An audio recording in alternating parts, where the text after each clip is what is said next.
a legendary run, an icon for many of us here in the city, of course. We brought you in, of course, just from your relationship with Reverend Jesse Jackson, who passed away today. Yes, he did. Yeah.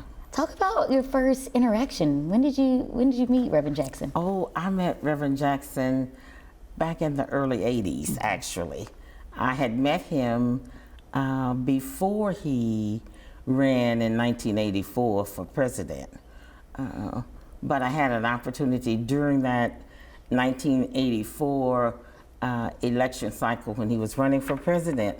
I had an opportunity to interact with him much more. And of course, he was in Little Rock several times, but prior to the primary election here in Little Rock that year, that was the one year that Arkansas did the caucuses that we hear about in Iowa and what have you. So Arkansas did the caucuses for the '84 presidential election.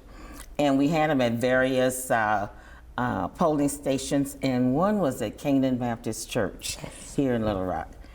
And nobody could believe the crowd that came out, particularly with black folk. Yes. And so that was sort of the beginning, so to speak. While blacks have been incrementally, going to the election box and running for office, but not the way they showed up for Reverend Jackson for the '84 campaign. Mm-hmm. And that was just, I still get chill bumps when you think about all of the people who were coming out with high hopes that we could elect a black president. Right. Talk about that impact on your life when you're seeing this happen. Is it kind of like excitement? Like, oh, we all can do this. It's almost more than excitement.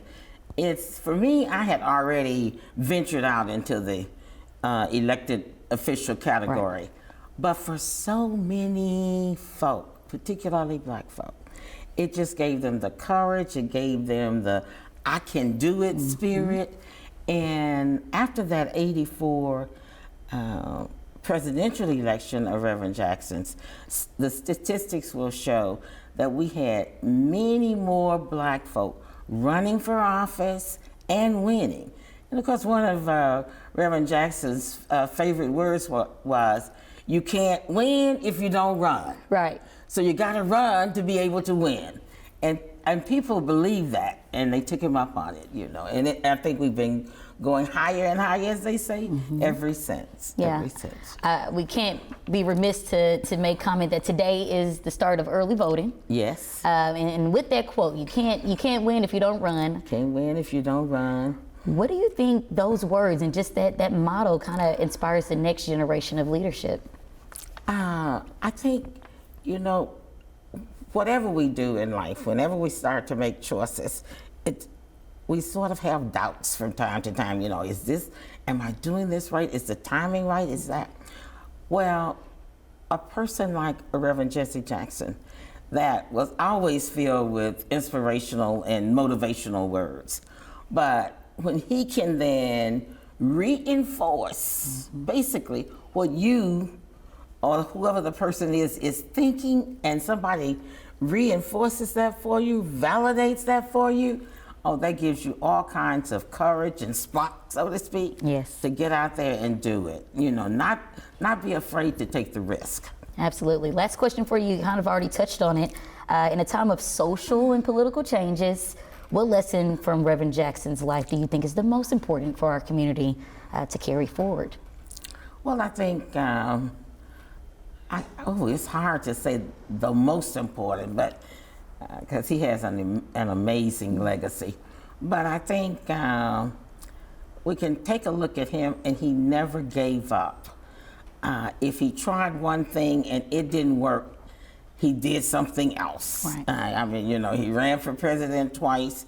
He ran for the Senate position for the DC government. But he just never gave up, and just as powerful as he was on the elected, in the elected official category, he was the same way with businesses. He demanded not only respect in a sense of knowing that I'm here, but participation.